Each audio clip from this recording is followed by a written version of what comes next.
Вот уже 115 лет собаки помогают людям защищать правопорядок. Сегодня по стране насчитывают более сотни кинологических служб, а результатом этих ведомств – тысячи спасенных жизней. В Ингушетии также успешно функционирует кинологическое ведомство. На сегодняшний день ни одно массовое мероприятие республики не проходит без участия четвероногих инспекторов.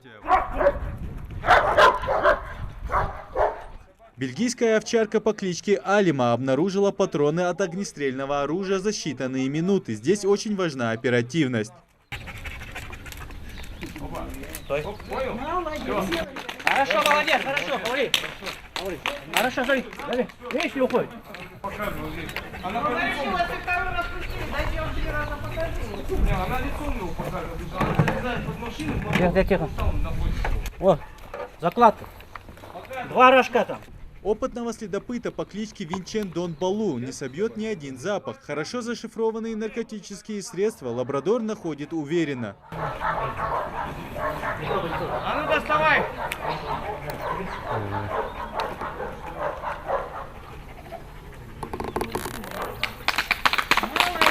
Конечно, одной любви к животному будет недостаточно. Чтобы добиться полного послушания от животного, кинологу требуются усилия, ответственность и умение предугадывать реакцию собаки. Именно таким сотрудником является Мурат Азиев. Кинолог с более чем 10-летним стажем. Он на своем примере показывает, как дрессировать и общаться с собакой. Сегодня он демонстрирует молодежи выучку своего любимца. Защитный костюм не надевает, только нарукавник. То, что мы сегодня показывали, было занятие, проводили. Мы ежедневно, почти в неделю 2-3 раза проводим занятия с собакой, потому что после окончания обучения, допустим, в Уфимской школе специалисты-кинолога, кинологи продолжают уже усовершенствовать и дорабатывать свою собаку, потому что при выезде на места происшествий потом бывает взрывчатка, бывает задержание, бывает след, бывает обозначение наркотических средств.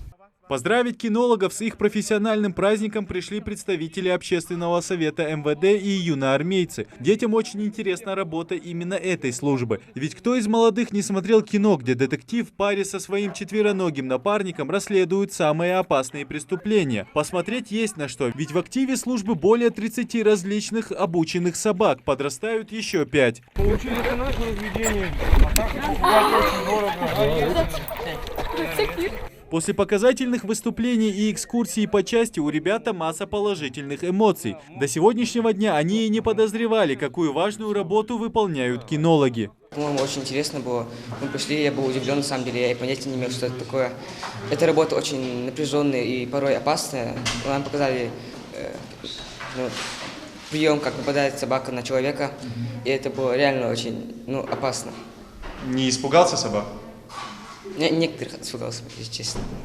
Мероприятие проходит в рамках акции «Каникулы с общественным советом». Для организаторов было очень важно наполнить программу яркими и запоминающимися выступлениями наших кинологов. И нам важно было именно эти каникулы наполнить таким содержанием, когда, например, вот сегодня бойцы юной армии, скажем, молодые последователи тех сотрудников, которые сегодня служат в правоохранительных органах, и тех, кто сегодня своим трудом наполняет содержанием нашу республику Ингушетия, как составную часть Великой России, во всех сферах, продолжит в будущем.